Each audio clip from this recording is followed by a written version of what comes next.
Llega la maestra a mi cuarto y me dice, vamos a conocer Beijing. Como que, ¿cómo? Y yo me quedo así, "¿Pero ¿cómo que vamos a conocer Beijing? Yo no vengo de tour, ¿no? Yo Sí, no. vengo a luchar por mi vida, o sea, vengo a ver si esto es Dije, cierto, vengo a ver... A mí no me interesaba conocer Beijing, siempre he tenido mucho interés por la cultura oriental, pero principalmente la japonesa. Me interesaba conocer Tailandia, Indonesia, Camboya, ¿no? O sea, China no. China no, francamente no me llamaba la atención.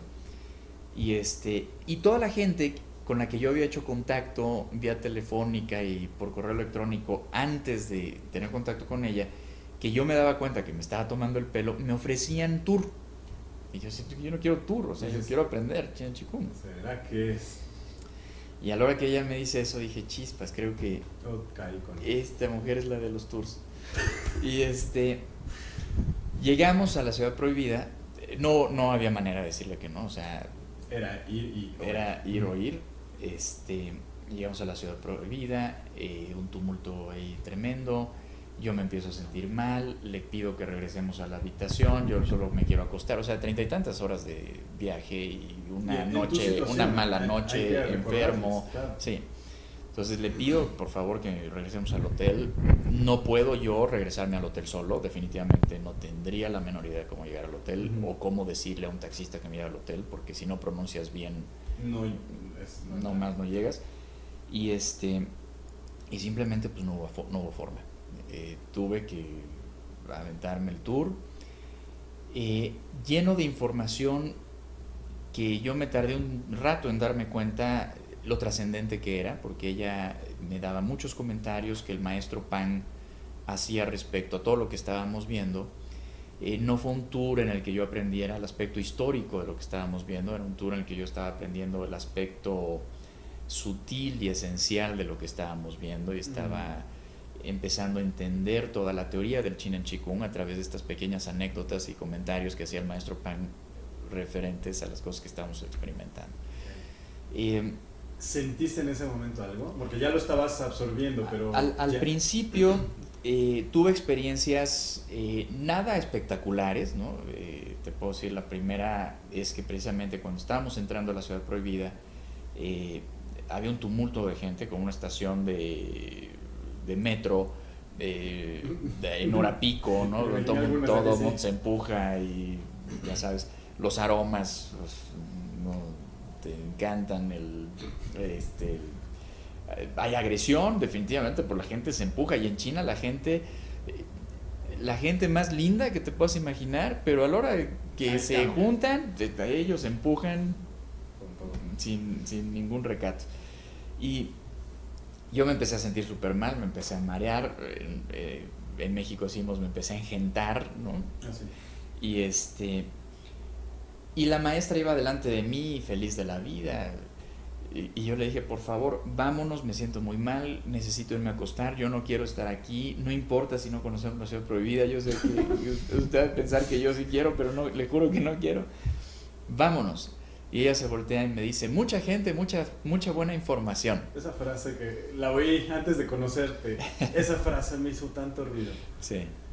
Me imagino Sí. que a ti te debe haber hecho ruido también. Sí, en ese momento la mucha gente era muy evidente, pero Lo de la buena información. la buena información la tuve que buscar, y ahí aprendí que siempre hay mucha información y que el ser humano tiene la capacidad de sintonizar con la información que quiere sintonizar. Requiere un trabajo, requiere un esfuerzo. Nuestra tendencia primitiva, cuando no tenemos un trabajo previo, cuando no estamos enterados de cómo funcionan estas cosas, es que siempre conectamos con la información que nos salta. Y la información que nos salta es la que nos confronta, la que nos agrede, la que no nos hace sentir cómodos. La información que nos hace sentir cómodos no salta. Te sientes, Es sutil, claro. te sientes bien, estás en tu estado de tranquilidad, pero pasa algo que te incomoda y eso lo registras de inmediato, ¿no? Entonces, yo empecé a buscar la buena información en ese tumulto de gente que empujaba, con olores desagradables, con moscas, con gente que escupía, o sea, cosas que para mí eran horribles y confrontadoras. Y empiezo a observar que hay gente que está feliz, está fascinada de estar ahí. Yo no quiero estar ahí, pero hay gente que sí, y se le ve en la cara, ¿no? Y ves un señor que agarra su cámara y toma la foto, que te das cuenta que está saboreando el momento, que está, sin inventarme grandes historias, ¿no? Pero es evidente que ese hombre a lo mejor trabajó toda su vida para poderse pagar ese viaje y estar ahí en ese día está realizando un sueño que ha tenido toda la vida. Y yo estoy ahí a 2 metros de ese hombre, ¿no? Y me doy cuenta que hay parejas de enamorados que están viviendo uno de los momentos más hermosos de su vida. Me doy cuenta que hay niños que están fascinados porque se les para una mosca en la nariz y se botan de la risa. Y a la hora de empezar a observar esas cosas que estaban ahí, pero que yo no las había percibido, no me había percatado, me doy cuenta que me empiezo a sentir menos mal. No te puedo decir que bien, todavía. Pero me doy cuenta de que claramente mi experiencia cambió. En ese lugar, en ese momento, yo estaba teniendo una experiencia diferente. Y me di cuenta que eso era escalable. Me di cuenta que eso podía llegar a mucho más. Si podías 2, podías 5 y podías subir. Exacto. Claro. Entonces, bueno, pues empecé a conocer todas estas cosas, escuchando con mucha atención. Esa es la teoría del Chin en Chikung. La gente se imagina las ecuaciones matemáticas complejas. No. Es algo tan bello porque es tan aparentemente simple, pero sí son grandes lecciones. Y a la semana me dice, nos tenemos que ir a Taishan porque ya nos está esperando la maestra Wang y no debemos hacer esperar a la maestra Wang. Y me lo dijo con una solemnidad impresionante. Ella siempre que hablaba del maestro Pang lo hacía con un respeto precioso. Era algo hermoso de observar, de escuchar, ver que un ser humano es capaz de sentir tanta gratitud, tanto aprecio, tanto respeto hacia otro ser humano, sin que ese ser humano esté extrapolado en una cosa que no es, en un ideal. Sí, o sea, es un amor que se siente sano, que se siente limpio, no ves fanatismo, no ves una cosa ya de tintes religiosos o de tintes... exacto. Pero a la hora que me dice, no debemos hacer esperar a la maestra Wang, me lo dice con una cosa que yo dije, bueno, no me tuvo que explicar quién era la maestra Wang, o sea, con eso bastó, ¿no? Y llegamos a Taishan después de varias horas de viaje, y fue muy curioso porque llegamos a la entrada de la unidad habitacional que fue mi hogar mientras vivía en China, y había mucha gente ahí, y había una mujer que ni era más alta que los demás, ni más bajita que los demás, ni más ni de mayor edad que los demás, ni de menos edad que los demás, ni vestida diferente que los demás. Pero en el instante en el que yo la vi, pensé, si no encuentro aquí lo que vengo a buscar, es porque no existe. Fue un pensamiento que me vino a la mente y que jamás he olvidado. Así lo pensé, haz de cuenta que me lo dictaron. Si no encuentro aquí lo que vengo a buscar, es porque no existe. Y me llamó la atención porque no fue, si no encuentro aquí lo que vengo a buscar, es porque no está aquí. Quizá esté en otro lado. No. Al ver a la maestra Wang, y sí era la maestra Wang, nunca había visto su foto, no tenía idea de qué edad tenía, nada. Wow. Pero sí vi a la maestra Wang, y ese fue el pensamiento.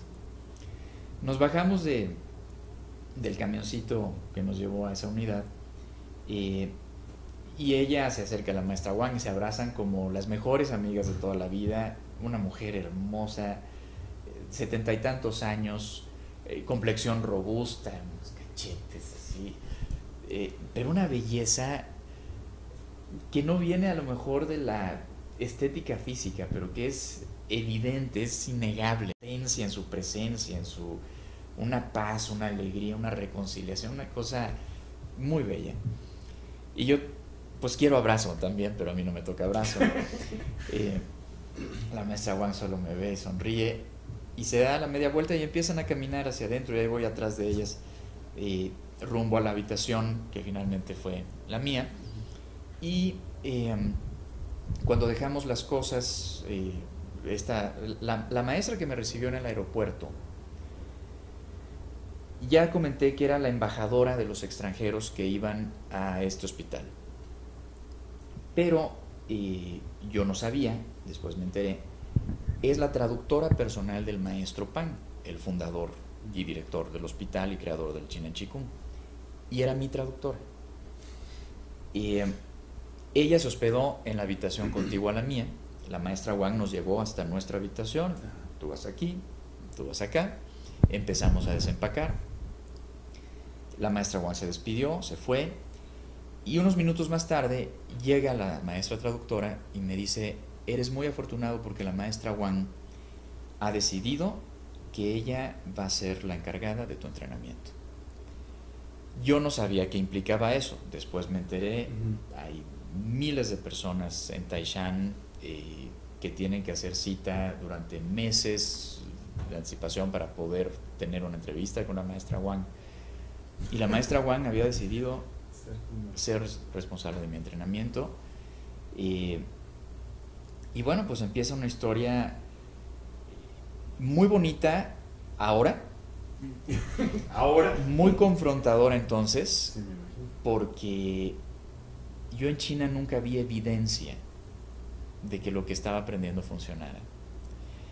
Y si la vi no la supe reconocer, porque creo que soy más exacto al decir no reconocí evidencia. Sí la vi, la viví, la tuve. Yo nunca me sentí mejor en China, pero sí estaba mejorando. Una de las razones por las cuales yo nunca me sentí mejor en China era que la temperatura promedio era de menos 20 grados centígrados. La calefacción no es como la que hay en Europa o en países de primer mundo. Para darte un poquito de contexto, en el edificio donde yo vivía pusieron calefacción hasta que las primeras 3 personas murieron de hipotermia, ¿no? Entonces era una calefacción que cuando tú llegabas al cuarto, no es que se te quitara el frío, simplemente no te morías de frío. Yo me metía a la cama a veces hasta con zapatos, ¿no? con gorros, con guantes y en la cama tapado hasta acá me estaba congelando, ¿no? Porque aparte mi cuerpo no manejaba bien la temperatura por la condición de mis órganos internos y demás. Entonces fue muy confrontador. La contaminación era terrible porque sí estábamos al pie de la montaña más sagrada de China, pero al pie de esa montaña sagrada construyeron una ciudad industrial y la misma montaña impide que los gases se dispersen. Entonces la contaminación era tremenda y la comida era muy difícil para mí porque no se parece en nada a lo que conocemos en México como comida china. Sí,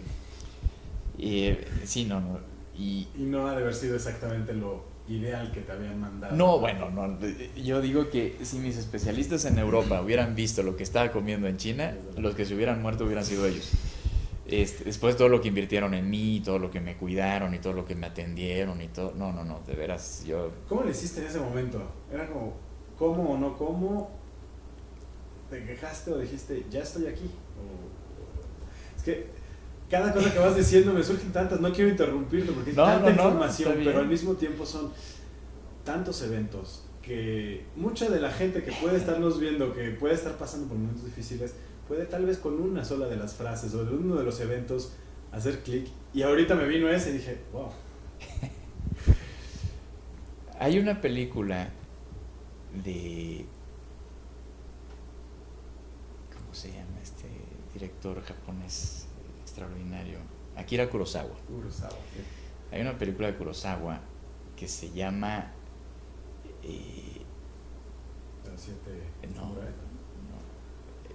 otra.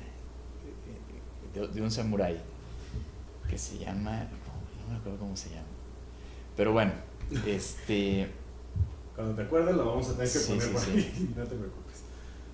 Yojimbo. Es la historia de un samurái después de la guerra, que se quedan sin trabajo y que lo único que saben hacer es pelear. Y pues el hombre se está muriendo de hambre, está caminando en un camino así total y absolutamente desolado, y de pronto llega a una bifurcación. O se puede ir por la izquierda o se puede ir por la derecha. Y no tiene elementos para poder decidir por qué lado irse. Entonces voltea a ver una rama, voltea al piso y ve una rama ahí tirada, la agarra, la avienta, y para donde cae la rama, ese es el camino a su destino, ¿no? Ese es el trayecto que toma. Mi primera comida en China con esta maestra fue en Beijing. Y llegamos al restaurante y nos llevan una carta toda en chino. Y me dice, ¿qué quieres? ¿Entender? ¿Saber? Y le digo, pues no sé, ¿un caldo de pollo? ¿Cómo? Pues sí, pues ponen el pollo en agua y lo hierven y lleva verduras, y yo dándole la receta de cómo hacer un caldo de pollo. Y se me queda viendo y me dice, lo que quieres es como un té de pollo. Pero bueno, para esto ya habíamos tenido experiencias en las que me había quedado muy claro que ella no tenía ni idea de cómo vivíamos en Occidente. Cuando me pregunta que cuánto dinero llevo, por ejemplo, al llegar al aeropuerto, le explico que llevo $500 en efectivo y mis tarjetas bancarias, ¿no? Y ella me pide ver las tarjetas y las huele y me pregunta que de qué son y por qué en mi país son dinero. O sea, me doy cuenta que realmente el contexto es muy diferente, totalmente distinto. No te he platicado del desayuno. En el desayuno ponían en las mesas de este hotel la comida, y de veras era llegar y ver comida que no tienes la menor idea ni de qué es, ni de a qué sabe, ¿no? Porque aquí pues tú llegas a un buffet y a lo mejor son cosas que nunca has probado, pero te imaginas más o menos a qué sabe, ¿no? No, ahí era así de, ¿qué es eso? Dragón. Y sírvete, y cada sabor más confrontador que el anterior. Wow. O sea, y bueno, pues llegamos a la hora de la comida y este era un restaurante, nos dan la carta, me dice, ¿qué quieres? Le digo, pues yo quisiera un caldo de pollo, ¿no?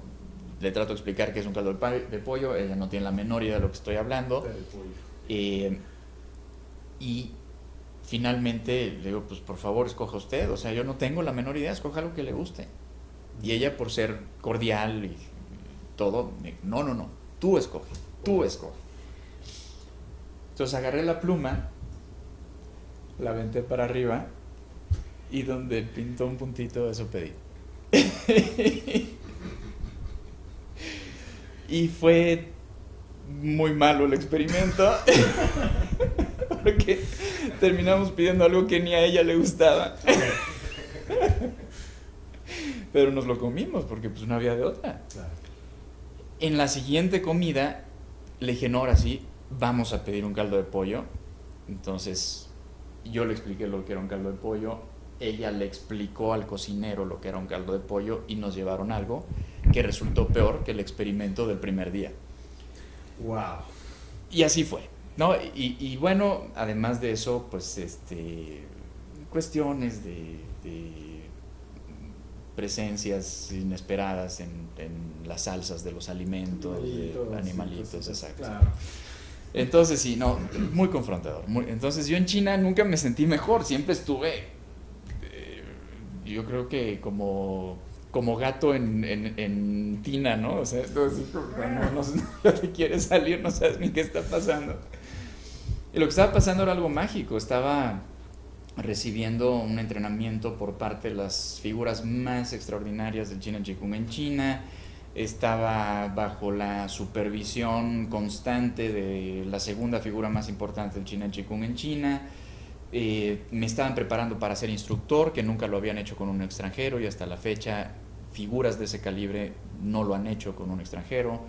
En China hay millones de personas que practican Chinen Chikung y solamente cerca de 800 son instructores, y me estaban preparando a mí para ser instructor. Yo no tenía la menor idea, esa era decisión de ellos. Y un día, estando sentado en la casa de la maestra Wang, ella me habla por primera vez después de varios meses de que yo voy a enseñar Chinen Chikung, y yo entro en un estado de shock porque definitivamente no era algo que yo quisiera. Yo estaba sintiéndome muy mal, luchando por salvar mi vida, sin reconocer los cambios que había tenido, o el simple hecho de no estar muerto ya a pesar de vivir en esas circunstancias. Y bueno, pues ella insiste en que yo voy a enseñar Chinen Chikung, y yo hago un compromiso con ella, que es fundamentalmente que si yo salgo adelante con la práctica de Chinen Chikung, consideraré la posibilidad de enseñar. Ni siquiera me comprometía que si yo me curaba lo iba a enseñar, solamente le dije, si yo salgo adelante, lo consideraré.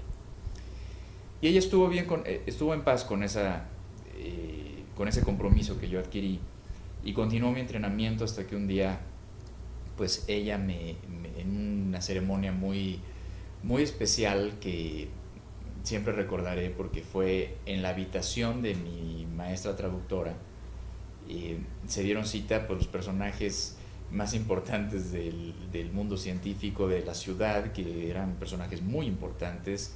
Estaba, por ejemplo, el maestro Li Qinchi, que es catedrático de la Facultad de Ciencias de la Universidad de Taiwán, y que recibió un premio que otorga el presidente chino a la aportación científica mundial más importante. O sea, la aportación científica que hace China al mundo ese año, la más importante, y ese premio lo ganó este científico. Él es uno de mis maestros. Él es ingeniero genético y desarrolló la semilla de trigo que al menos en ese momento se utilizaba prácticamente en todo el mundo.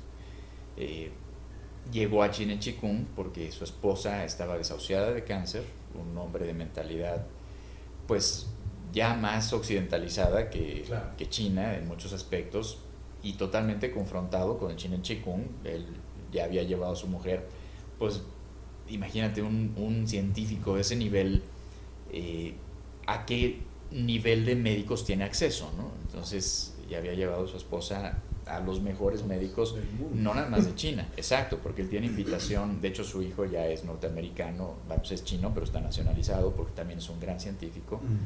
Y él tiene invitación de varios países de convertirse en ciudadano de varios países, ¿no? Sí, es una persona fuera de serie. Y pues en la desesperación llegan a este hospital, el que les he hablado, cuando a su esposa le daban apenas unos días de expectativa de vida, y se quedan a vivir ahí los dos, él y su esposa, durante 3 años con el maestro Pan, y se convierte en uno de los mejores amigos del maestro Pan. Este es otro de mis maestros.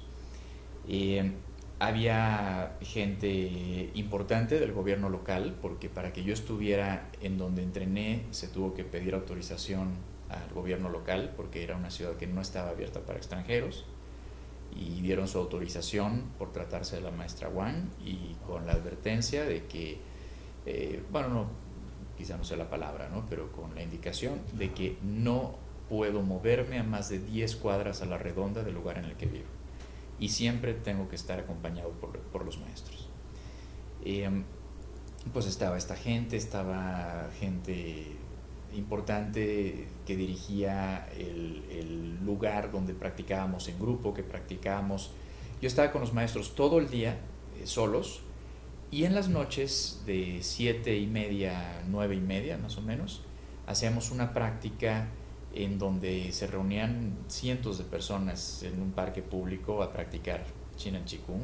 Eso le llamaban el Gran Campo, y pues estaba la gente que dirigía el parque, que eran también oficiales del gobierno, En fin, gente muy interesante que había sido parte de mi entrenamiento, algunos que había visto una vez, otros que había visto constantemente, pero ahí ya llevaba yo algunos meses entrenando y ese día estaban reunidos en un cuarto como del tamaño de este, con dos camitas, la maestra Wang sentada en un banquito muy sencillo, su secretario particular atrás de ella, y entro yo al cuarto y la maestra Wang simplemente se me queda viendo y dice: Lin Yang Lao Shi, estás listo.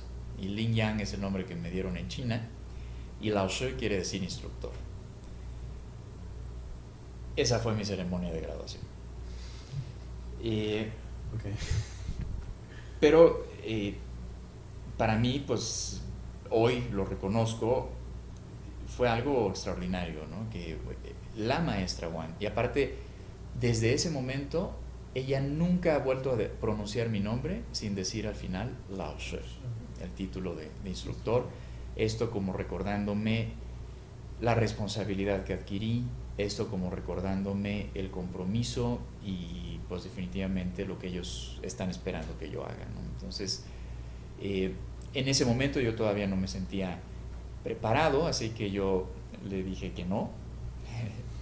Y ella fue muy paciente y muy generosa y decidió que mi entrenamiento continuara hasta que yo me diera cuenta que estaba listo. Ella dijo: ¿estás listo? Yo no me sentía listo. Ella decidió: hasta que tú te des cuenta que estás listo. Y sí, fue algo muy interesante porque yo la razón por la que no me sentía listo, vamos, el compromiso seguía sobre la línea que habíamos hablado, ¿no? Yo iba a enseñar, sí salía adelante, yo me seguía sintiendo enfermo, yo me seguía sintiendo muy mal, pero el estar listo consistía fundamentalmente en tener la información. Ya tienes la información, ya te puedes ir a tu casa y ponerte a trabajar. Yo no me sentía listo porque tenía muchas dudas y había muchas cosas que me parecían confusas, había cosas que incluso me parecían contradictorias. Entonces yo sabía que si me iba con todas esas dudas y confusiones y contradicciones, yo no iba a poder practicar, porque yo no soy una persona que pueda dedicarle mucho tiempo a algo que no está seguro de hacerlo bien, ¿no? Entonces me quedé, y a través de la práctica, de la misma práctica, se fueron aclarando todas esas dudas y todas esas confusiones. Y un día pues me di cuenta que estaba listo, di las gracias y regresé primero a Estados Unidos. Estuve un tiempo en Estados Unidos como asimilando un poquito la experiencia. Yo empecé a notar los cambios en Estados Unidos cuando bajo del avión, la primera vez que mis pies tocan el suelo, y esto es literal, el momento en el que yo bajo del avión y toco el piso con mis pies,